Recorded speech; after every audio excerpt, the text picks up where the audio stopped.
안녕하세요. 호형 탐정입니다. 3부 94화 각자의 길로 리뷰 시작하겠습니다.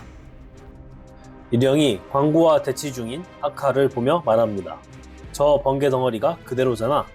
분명 조금 전 아카의 기운이 저것에 일격을 가했는데 일영은 저 광구를 보며 번개 덩어리라고 합니다. 3부 92화 리뷰에서 저 광구가 철의 번개일 확률은 낮을 거라고 했는데 일영의 번개 덩어리라는 대사를 보니까 조금 아리송해집니다. 만약 저것이 철의 번개라면 일영이 사용한 단어 번개 덩어리도 자연스럽습니다. 철의 번개는 예루리를 봉인하는 주요한 장치로 보이니까요. 이는 구망의 대사 철의 번개를 쓰면 봉인을 유지하기 위한 힘이 소진된다 로 유추할 수 있습니다. 예루리를 봉인한 것은 아부카 허허이니 철의 번개는 결국 아부카 허허의 힘으로 볼 수 있습니다. 아부카 허허의 힘은 흰산의 힘과도 같고 흰산의 힘은 인간의 혼과 유사하죠. 아부카 허허의 힘과 인간의 혼이 유사한 것은 아부카 허허가 인간을 창조한 신이니 이 둘이 유사한 건 자연스럽다고 생각됩니다. 그렇다면 이렇게도 해석할 수 있습니다.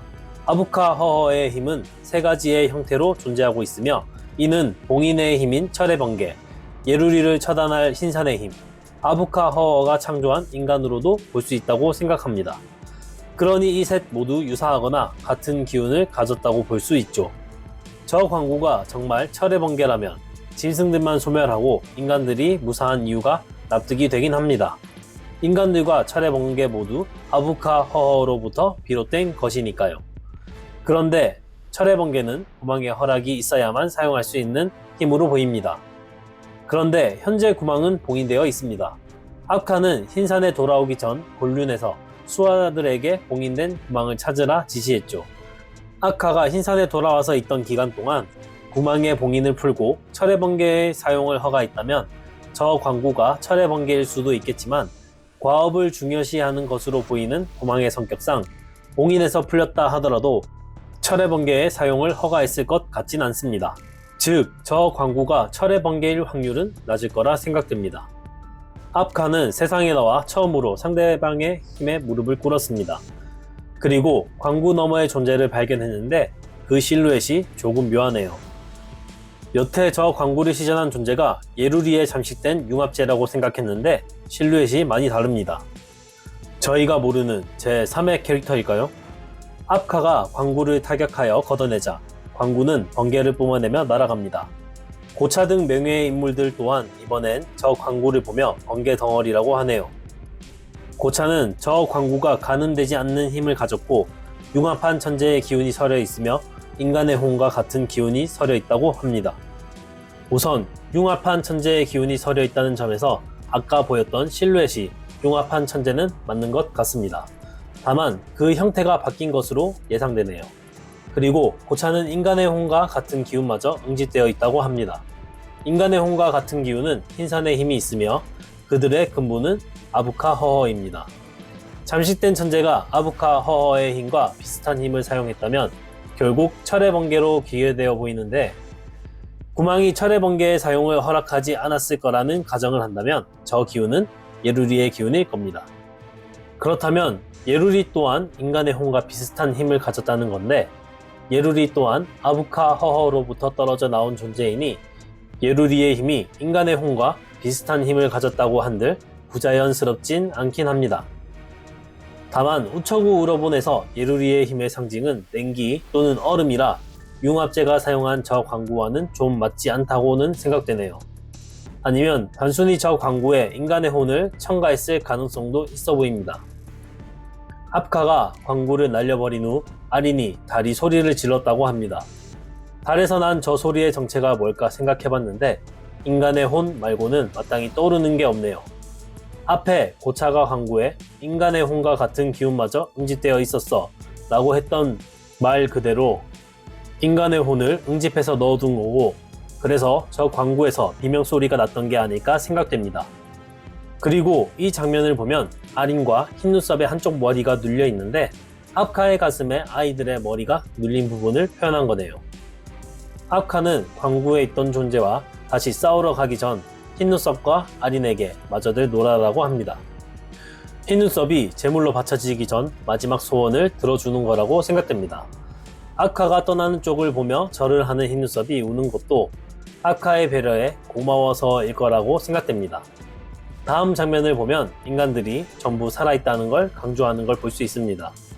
아부카 허허에게 떨어져 나온 예루리의 기운 또한 아부카 허허와 비슷하기 때문인지 아니면 광구에 인간의 혼을 응집해서 넣었기 때문인지 이것도 아니면 아부카 허허의 힘의 또 다른 형태라고 생각되는 철의 번개를 사용해서인지 인간들이 무사한 이유는 이 셋 중에 하나일 거라고 생각됩니다. 인간 신하들이 아린과 흰눈썹을 데리고 대피하던 도중 일영과 만납니다. 일영은 아카가 아린과 흰눈썹의 차이를 눈치채는 것을 걱정했는데요.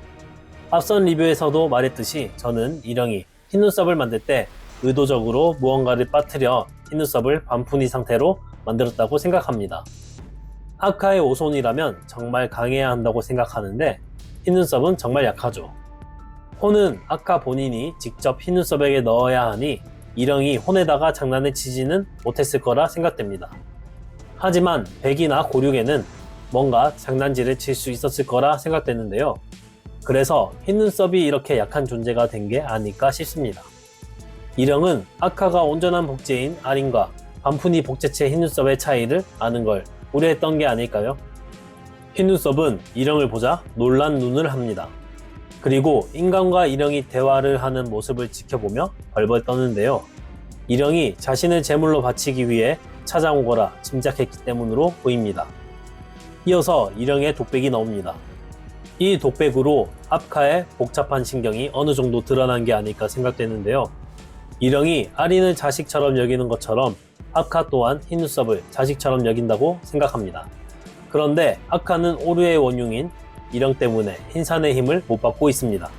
일영이 흰산의 힘과 아린의 생존을 갈등하고 결국 흰산의 힘을 선택했던 것처럼 아카 또한 흰눈썹과 흰산의 힘 중에서 흰산의 힘을 선택했고 흰눈썹을 제물로 바치기로 결정했습니다. 아카의 경우는 과업을 수행하기 위해 어쩔 수 없었다는 점이 일영과는 전제 조건이 다르긴 합니다. 아카의 흰산의 힘에 대한 갈망을 내심 짐작한 일영이 흰눈썹의 제사 일정을 당겨도 문제없을 거라 판단합니다. 당장 흰산이 폭발 직전이니 충분히 이해는 됩니다. 다만 이는 일영이 아카의 명령을 어긴 것이라 아카가 이를 알게 되면 일영이 아카에게 처벌을 당할 거라 생각되네요. 결국 아린과 흰눈썹은 이별하게 됩니다. 아린은 흰눈썹이 제물로 희생된다는 것을 모르는 채 해맑게 인사하고 흰눈썹은 자신의 죽음을 받아들이며 아린과 헤어지는데 흰눈썹이 안타깝네요. 물론 1, 2부를 보면 흰눈썹이 제물로 희생되지 않고 살아있지만요. 그리고 아린과 흰눈썹이 헤어지는 장면이 3부 93화의 제목인 각자의 길로인 것 같습니다. 아린은 집으로, 흰눈썹은 흰산의 제물로. 마지막 장면에서는 자세하진 않지만 캐릭터의 색상은 어느 정도 나오는데요. 저희가 알고 있는 융합제의 모습은 아닙니다. 긴 머리를 위로 올려 묶고 노란색 의복과 검정색 하반신이 보입니다. 노란색이라는 점에서 여태 등장하지 않았던 제 황제가 아닐까라는 생각이 들기도 합니다. 그런데 아카를 보고 오랜만이네 라는 대사를 한 것으로 보아 역시 융합제일 거라는 생각이 들긴 합니다. 아카를 적대하고 살아남은 존재는 융합제밖에 없으니까요. 형태가 다른 이유는 예루리에게 잠식당했기 때문이지 않을까 생각됩니다.